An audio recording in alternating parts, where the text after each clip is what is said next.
कह दो मेरा खुदा बड़ा है, मेरा खुदा बड़ा है, मेरा खुदा बड़ा है।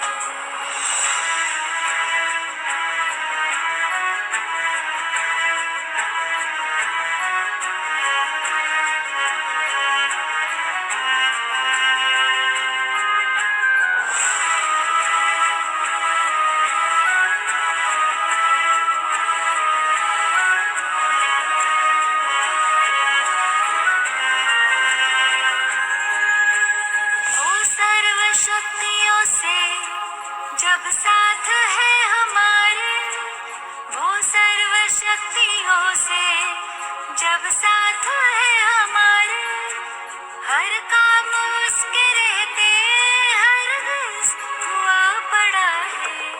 कभी हारना ना, हिम्मत का कदम बढ़ाओ, कभी हारना ना, हिम्मत का कदम बढ़ाओ। हजारों कदम बढ़ाने वो सामने खड़ा है। ये मत कहो खुदा से मेरी मुश्किलें बड़ी हैं, ये मुश्किलों से कह दो मेरा खुदा बड़ा है। ये मुश्किलों से कह दो मेरा खुदा बड़ा है, मेरा खुदा बड़ा है, मेरा खुदा बड़ा है, मेरा खुदा।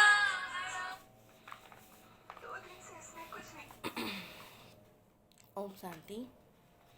6 तारीख के महावाक्य है। बाबा ने कहा, मीठे बच्चे, तुम अभी गॉडली सर्विस पे हो, बाबा की सेवा पे हो।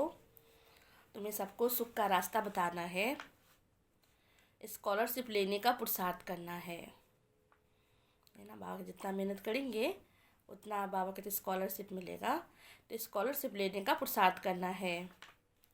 प्रश्न है, तुम बच्चों की बुद्धि में जब ज्ञान की अच्छी धारणा हो जाती है तो कौन सा डर निकल जाता है? उत्तर है, जब ज्ञान की धारणा हो जाती है तो पक्के हो जाते हो ना आप। फिर भक्ति में पहले लोग डरते थे कहीं कोई गुरु श्राप ना दे देवे, कोई कुछ कह ना देवे, हमने किसी और को माना तो ये डर निकल जाता है। भक्ति में जो डर रहता था गुरु हमें श्राप ना दे देवे, ये डर ज्ञान में आने से, ज्ञान की धारणा करने से निकल जाता है। क्योंकि ज्ञान मार्ग में श्राप कोई दे ना सके। रावण श्राप देता है, बाप तो वर्षा देते हैं। रिद्धि सिद्धि सीखने वाले ऐसा तंग करने का, दुख देने का काम भी कर लेते हैं। रिद्धि सिद्धि तो वैसे बनाई गई है भाई, कोई परेशान है तो उसे ठीक करने के लिए, लेकिन आज उसको मिसयूज करते हैं लोग। तो बाबा कहते हैं वो भी दुख देने का काम करते हैं, दुख देने का काम करते हैं। ज्ञान में तो तुम बच्चे सबको सुख पहुंचाते हो। ओम शांति।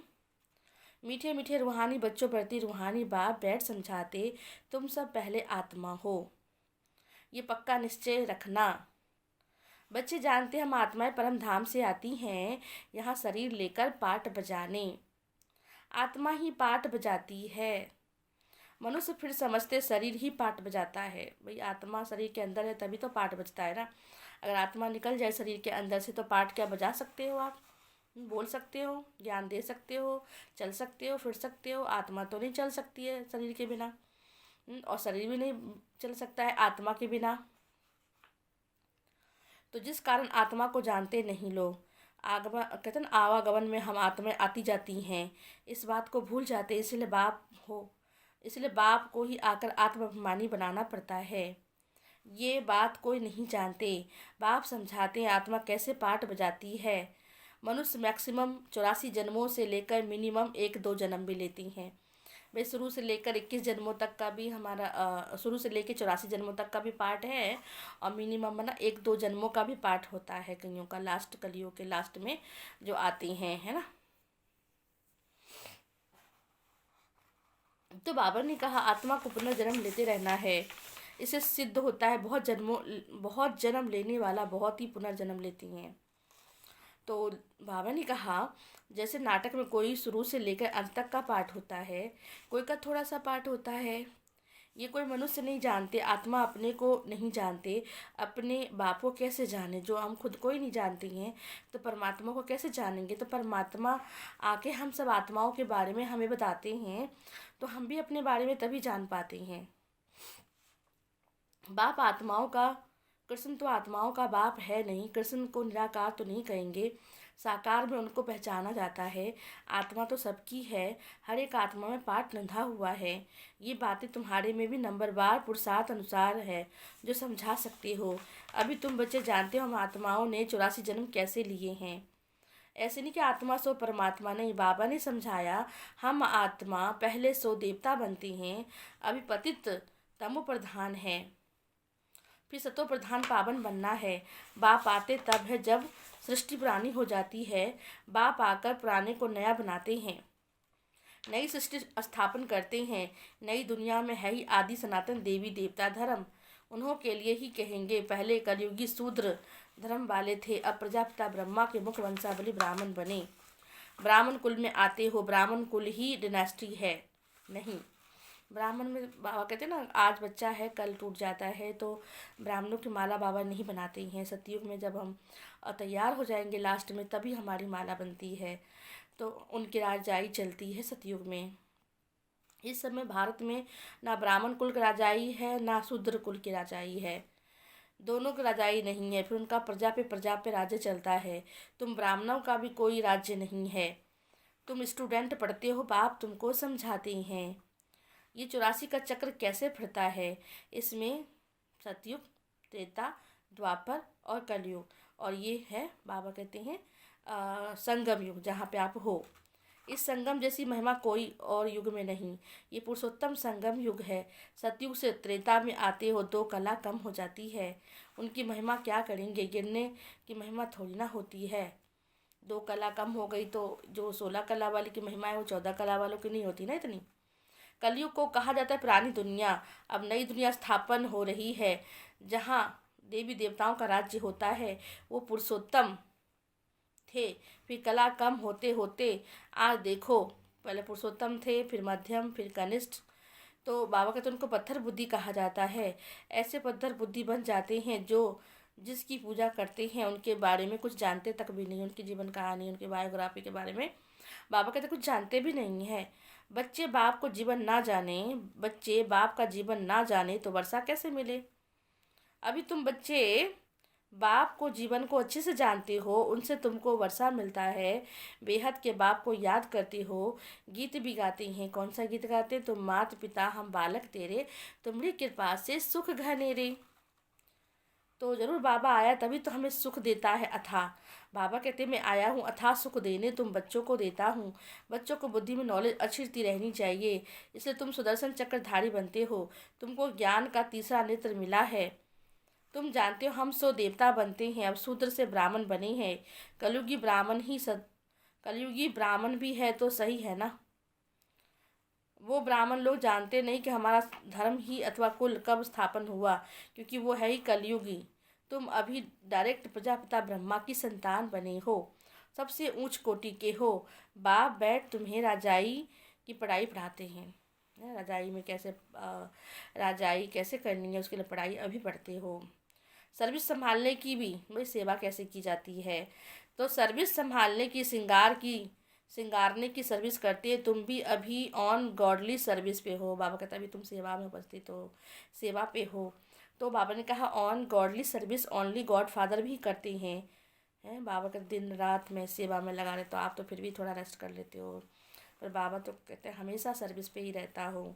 हम आए हैं सब बच्चों की सर्विस में, बच्चों को सुख का रास्ता बताना है। बाबा कहते हैं अब घर चलो। मनुष्य भक्ति भी करते हैं, तो मुक्ति के लिए कि भगवान हमें मुक्ति दिला दो, मोक्ष दिला दो। फिर जीवन में बंधन बहुत है ना, तो बाबा आते हैं दुखों से छुड़ाने के लिए। तुम बच्चे जानते हो त्राई त्राई करते हैं लोग, हाहाकार के बाद ही तो जय जयकार होती है। अभी तुम्हारी बुद्धि में है कितना हाय हाय करेंगे, कितना लोग हाय हाय करते कुछ हो जाता है तो जरूर नेचुरल कैमिटी आदि भी होगी। यूरोपवासी यादव भी है, बाबा ने समझाया यूरोपवासी यादव को कहा जाता है। यूरोप वासियों को यादव कहा जाता है, जिनके दिमाग से नए नए टेक्नोलॉजी से बॉम्ब आदि बनाते हैं लोग। बाबा कहते हैं मुसल्स निकले थे, फिर श्राप दिया। अब श्राप आदि की तो कोई बात नहीं होती है, ये भी ड्रामा है। बाप वर्षा देते हैं, रावण श्राप देता है ना। वो कहते हैं ना कोई कुछ हुआ था द्वापर युग में, तो किसी ने उसमें दिखाते कृष्ण जी का शायद बेटा होता है, कुछ ऐसा घमंड दिखाता है, तो उनको किसी ने श्राप दिया था कि तुम अपने पेट से मुसल से ही निकालोगे, तो लोहे के मुसल्स निकले, उससे लड़ाई की गई थी। तो बाबा कहते हैं ये यहाँ पे बात की जा रही है कि बाबा कहते हैं बाहर के लोग जो हैं बहुत दिमागी वाले होते हैं, तो अपने ही दिमाग के बल से नई नई टेक्नोलॉजी से नई नई चीज़ें बनाते हैं इन्वेंशन करके, और उससे कहते हैं एक देश से दूसरे के देश को कैसे ख़त्म कर दे। तो ऐसा ऐसी चीज़ें, तो ये रावण का श्राप कह लो, जो माया ने सबको दे रखा है। देखो ना, विनाश काले जब विपरीत बुद्धि होती है तो अपने ही कुल का नाश कर देते हैं। तो नहीं समझ है ना। तो रावण श्राप देता है, बाकी श्राप देने वाले मनुष्य, श्राप देने वाले तो दूसरे मनुष्य होते हैं, उस श्राप को उतारने वाले भी होते हैं। गुरु गोसाई आदि से भी मनुष्य लोग डरते हैं कहीं श्राप ना देते हुए, तभी तो उनका कहना मानते हैं।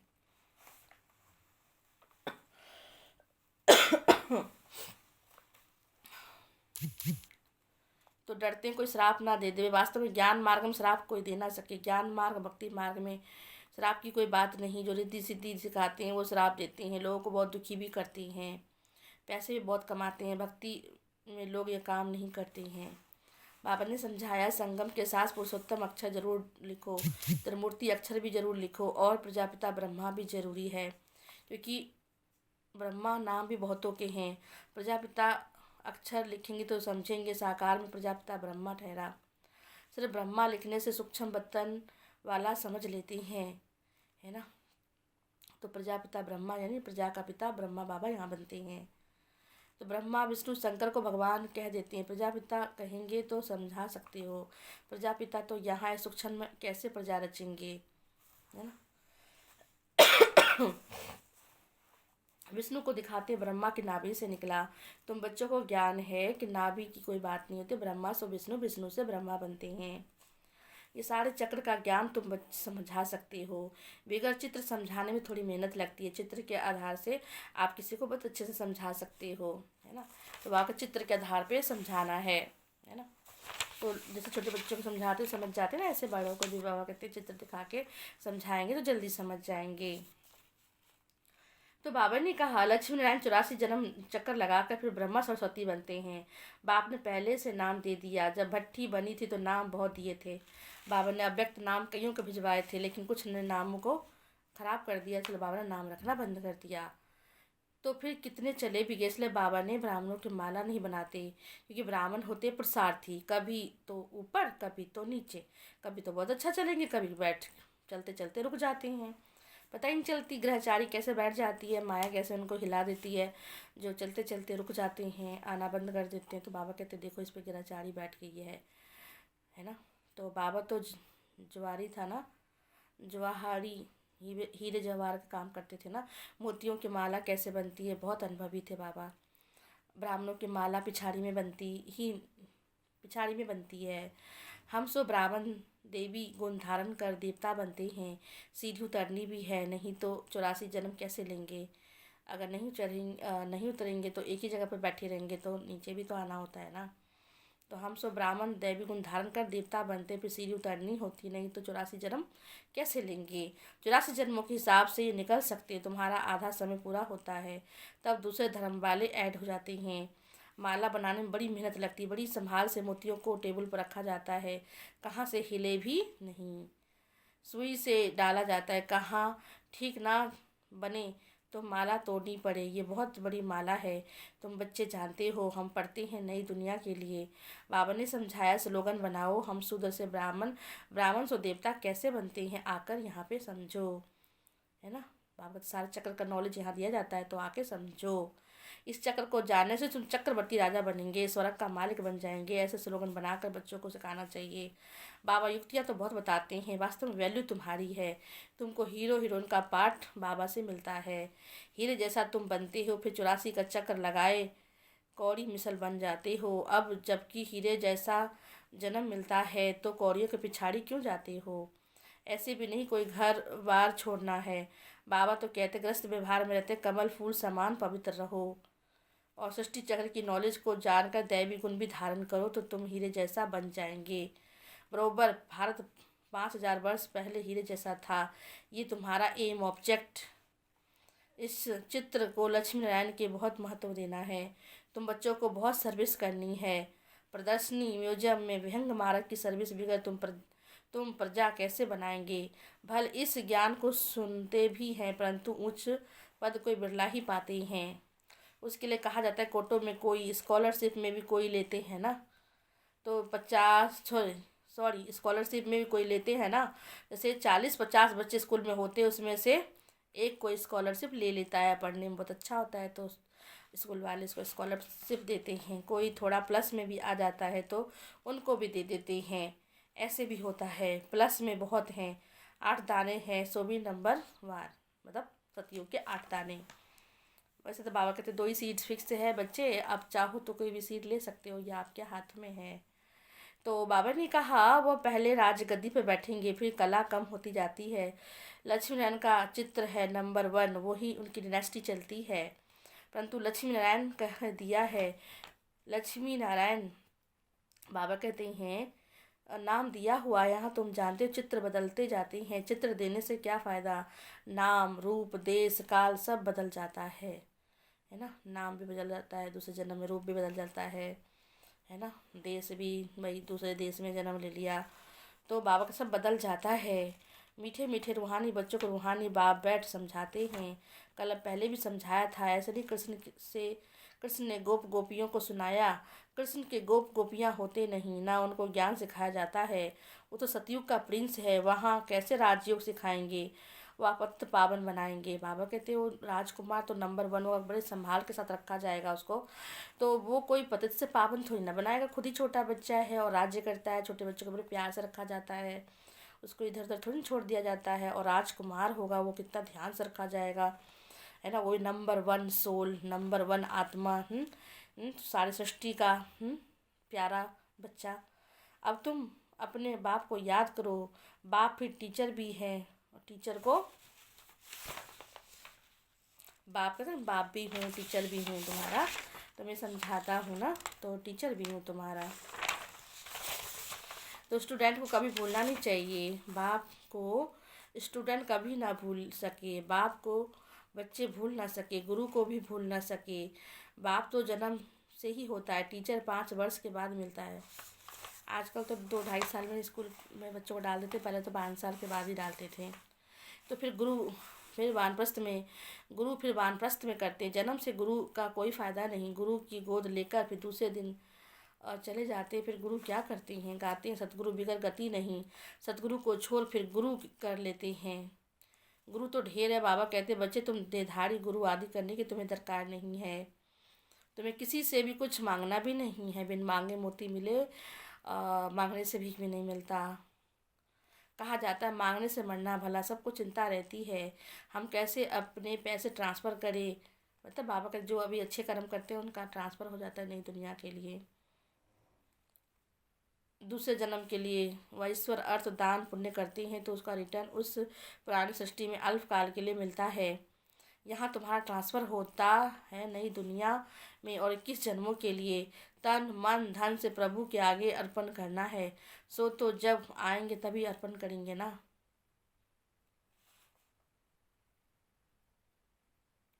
प्रभु को नहीं जानते,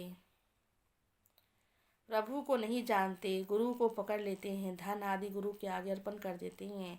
बारिश नहीं होता है तो सब गुरु को दे देते हैं। कई लोग कहते ना भाई मेरा कोई है नहीं तो यहाँ पे लगा, तो पहले सत्संग आदि होते थे ना, साधु संतों का आश्रम। आजकल कायदे अनुसार ईश्वर अर्थ भी कोई देते नहीं है। बाप समझाते हैं मैं तो भाई गरीब निवाज हूँ, मैं आता ही हूँ भारत में, तुमको आकर विश्व का मालिक बनाता हूँ। डायरेक्ट और इनडायरेक्ट में कितना फ़र्क है ये तुम वह जानते कुछ भी नहीं, सिर्फ कह देते हम ईश्वर अर्पण करते हैं। ये सब भी बेसमझी है, तुम बच्चों को अब समझ मिलती है तो तुम बेसमझ से समझदार बने हो, बुद्धि में ज्ञान है। बाप तो कमाल करते हैं, जरूर बेहद के बाप से बेहद का वर्षा मिलना चाहिए। बाप से तुम वर्षा लेते हो, सिर्फ दादा द्वारा दादा भी उनसे वर्षा ले रही हैं। वर्षा देने वाला एक ही है। वर्षा माना प्रॉपर्टी जो सिर्फ बाबा से मिलता है, वो भी 21 जन्मों के लिए मिलता है। उनको याद करना है। बाबा कहते बच्चे, मैं इनके बहुत जन्मों के अंत में आता हूँ और इनमें प्रवेश करता हूँ। किसमें? ब्रह्मा बाबा में बहुत अंत का जन्म होता है, इसमें बाबा प्रवेश करते हैं और हम बच्चों को ज्ञान सुनाते हैं। इनको पावन, पहले तो इनको ही पावन बनाता हूँ, है ना। ब्रह्मा बाबा को भी पावन बनाते हैं और उनके मुख से हम बच्चों को अडॉप्ट करते हैं। तो बाबा ने के इनके बहुत जन्मों के अंत में आता हूँ, इनमें प्रवेश कर इनको भी पावन बनाता हूँ, जो फिर ये फरिश्ता बन जाते हैं, है ना। ये भी संपूर्ण बन के फरिश्ता बन जाते हैं। बैच पर तुम बहुत अच्छी सर्विस कर सकते हो। तुम्हारा ये सब अर्थ सहित बैचेस है, ऐसे नहीं है सब ब्रह्मा विष्णु शंकर लक्ष्मी नारायण। तो बाबा कहते हैं इस पर तुम बहुत अच्छे से एक्सप्लेन कर सकते हो, समझा सकते हो, किसी को जिये दान दे सकते हो। ये तो जिये दान देने वाला चित्र है, इनकी वैल्यू का किसी को पता ही नहीं है, ये इसकी कितनी वैल्यू है। और बाबा को हमेशा बड़ी चीज़ पसंद आती है, जो कोई दूर से पढ़ सके। बाबा तो बड़े बड़े चित्र लगाओ, जो नहीं देख सके वो भी देख लेवे। तो ऐसा चित्र लगा के बाबा की सर्विस में लगना चाहिए, है ना। तो ऐसा कोई सेवा करे तो बाबा बहुत खुश होते हैं कि दूर से ही कोई चीज़ जो दिखने, जिसको ना भी दिखे, ऐसा बोर्ड बनाओ तो दूर से ही लोगों को दिख जावे। तो इसलिए बाबा की सेवा करनी है। इसकी वैल्यू तुम ही जानते हो। ये दान देने वाला चित्र है, इनकी वैल्यू किसी को पता नहीं है। बाबा को हमेशा बड़ी चीज़ पसंद आती है, जो कोई भी दूर से पढ़ सके। अच्छा, मीठे मीठे सिकिलधे बच्चों प्रति माता पिता बाप दादा का याद प्यार और गुड मॉर्निंग। रूहानी बाप की रूहानी बच्चों को नमस्ते। रूहानी बच्चों की रूहानी बाप को नमस्ते नमस्ते नमस्ते। धारणा के लिए मुख्य सार। बाप से बेहद का वर्षा लेने के लिए डायरेक्ट अपना तन मन धन ईश्वर के आगे अर्पण करने में समझदार बनना है। बाप से बेहद का वर्षा लेने के लिए डायरेक्ट अपना तन मन धन ईश्वर के आगे अर्पण करने में समझदार बनना है। अपना सब कुछ 21 जन्मों के लिए ट्रांसफ़र कर देना है। दूसरा है, जैसे बाप पढ़ाने की जैसे बाप पढ़ाने की, संभालने की और श्रृंगार करने की सर्विस करती हैं। पढ़ाते भी हैं, ज्ञान से श्रृंगार भी करती हैं हम बच्चों को।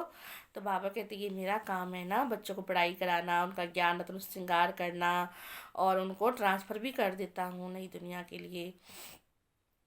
जैसे बाप पढ़ाने की, संभालने की, श्रृंगारने की सर्विस करते हैं, ऐसे बाप समान सर्विस बाबा कहते बच्चे आपको भी करनी है।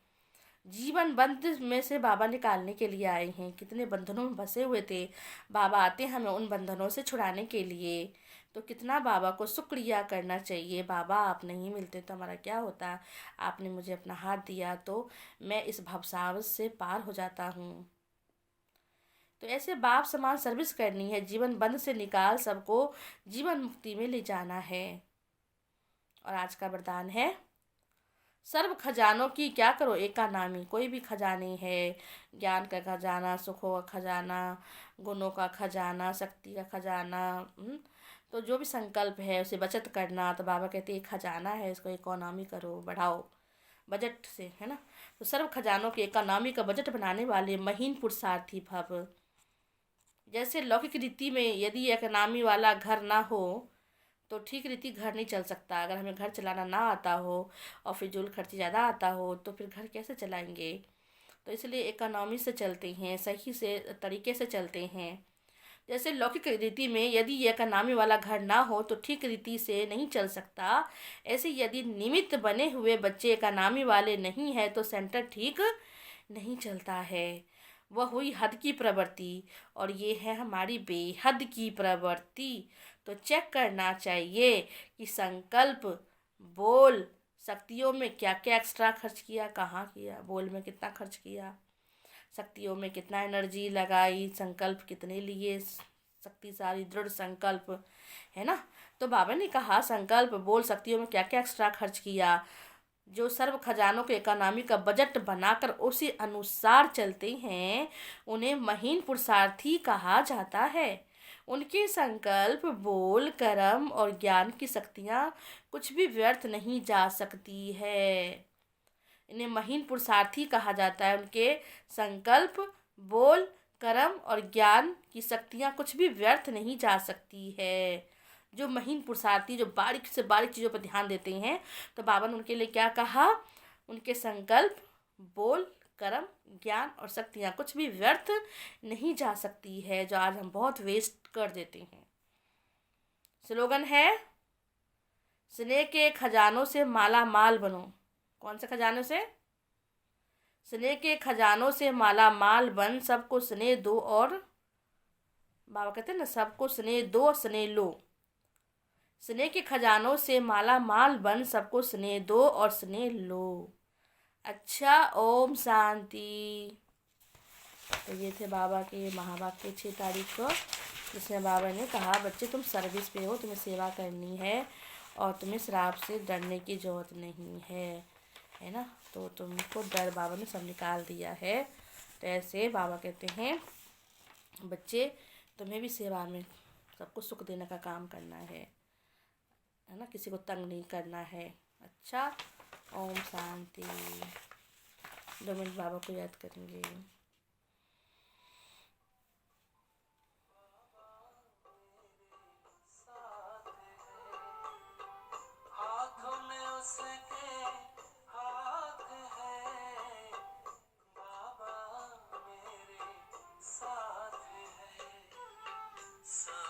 सवेरे मन में मेरे, सांझ सवेरे मन में मेरे, प्यार की बरसात है, बाबा मेरे साथ है, बाबा मेरे साथ है।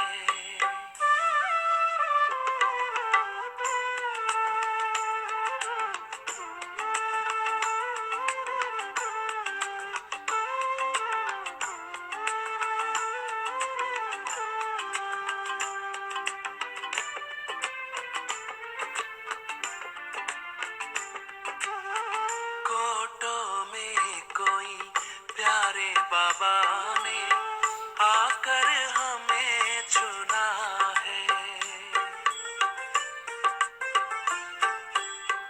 कोटों में कोई प्यारे बाबा ने आकर हमें चुना है,